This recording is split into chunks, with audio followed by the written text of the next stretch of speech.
which is the most powerful production motorcycle currently available. Today, it's right here beside me, the Kawasaki H2R.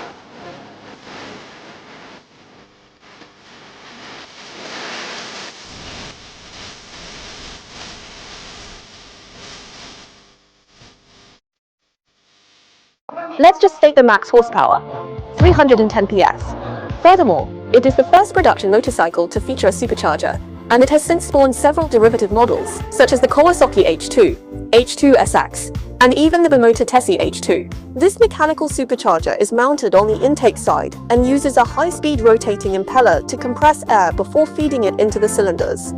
It spins at an incredible 130,000 revolutions per minute. The increased combustion then boosts the engine's power and torque output. So why not use a turbocharger? Turbochargers have an issue known as turbo lag. What does that mean? It's like when you switch on an old light bulb, there's a moment where it slowly brightens. For a rider, this translates to a delayed acceleration response. The H2R is designed for the track and isn't road legal.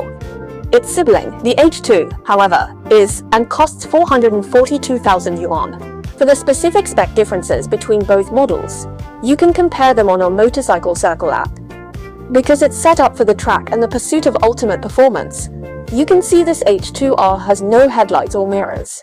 However, it does have winglets on both sides of the front and this carbon fiber fairing. Of course, the price is also nearly double that of the H2. I remember seeing a video on YouTube a long time ago of a modified H2R doing a top speed run on a sea crossing bridge, hitting 400 km per hour.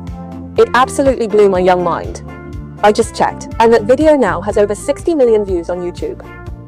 It's not often you see this bike, so let's have a good look at the H2R Hypersport, from its overall shape to every detail. Visually, this bike is incredibly striking. It has a very powerful presence, and its sharp body lines look as if they have been sculpted by the wind. Its appearance is very distinctive because it has a design that resembles an aeroplane. The paintwork has this mirror-like finish, making the bike seem to radiate light. It also uses a clear coat with a self-healing function. The front end features Kawasaki's family design language, resembling a snake, but this snake is clearly much more aggressive. On both sides are large winglets, which were also designed by the aerospace division. For a high-performance motorcycle like this, winglets aren't just for looking cool. They also provide actual downforce, ensuring the bike's stability at high speeds. Now let's look at the frame here. A green, exposed, high-tensile steel trellis frame. If you look closely at this green frame, you can see a sparkling finish, so it also serves an aesthetic purpose. From the rider's perspective, the dash is a dual display with an analog tachometer and an LCD screen. The red line is at 16,000 RPM, and the outer ring houses the indicator lights. Then here on the top yoke, we can see the KYB front suspension, with adjustable preload, rebound, and compression damping. And here is the Öhlins electronic steering damper. As speed increases, the steering damping firms up to help stabilize the front end. On the left-hand side is the Brembo hydraulic clutch. The handlebar switchgear is quite simple, as this is a track bike. Further back is the 17-liter fuel tank, and this section here is where you can rest your head during high-speed riding, protected by the front screen to reduce wind resistance. Now let's look at the seat. It's much thinner than on a typical sports bike, because racing is about engagement, not comfort. The thin seat helps riders change posture more flexibly and feel the bike's dynamics. At the back, there's no pillion seat, just a rather aggressive cowl. Further down is the aluminium alloy swing arm, and from this side, you can see the star-shaped wheels. Apart from the styling, everything is designed for ultimate weight reduction. Now let's look at the ultra-high-performance engine on this bike. The H2R is equipped with a 998cc liquid-cooled Deutsche 16-valve inline-4 engine. It can produce a maximum of 310 PS. By comparison, the H2 makes 243 PS with ram air, which tells you just how powerful this bike is. Before this bike, manufacturers would increase horsepower by making the displacement, bore and stroke larger, resulting in ever bigger engines and much heavier bikes. But the method Kawasaki devised was to use this supercharger, which we've already discussed, combined with various other lightweight designs on the bike. Its weight was brought down to 216 kilograms. For its class, it's exceptionally light, so its power-to-weight ratio is truly terrifying. Electronics-wise, the H2R features a 6-axis IMU, TCS, ABS, launch control, engine brake control, and a bidirectional quickshifter. Right, onto the running gear. As this is an older model, some of its specs may differ from the new one. We'll display the new specifications on screen for you. The front suspension is fully adjustable KYB, and as you can see, the rear suspension is also fully adjustable KYB. Now let's look at the brakes.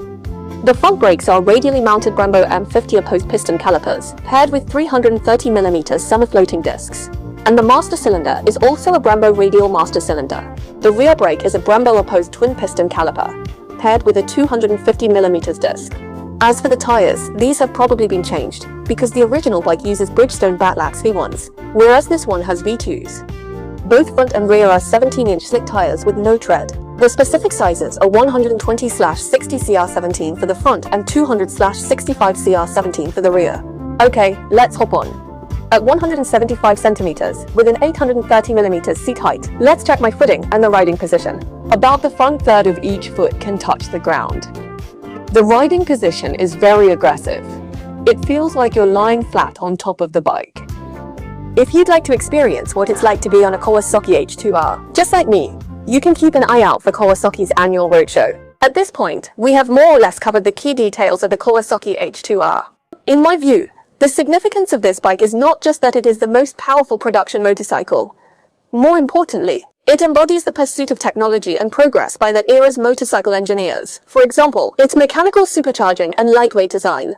If you would like to see more in-depth features on high-performance bikes like this, because when I search online, I find most only show the overall look with very little detail, download our Motorbike Circle app. We will be producing more videos and updating the garage section there.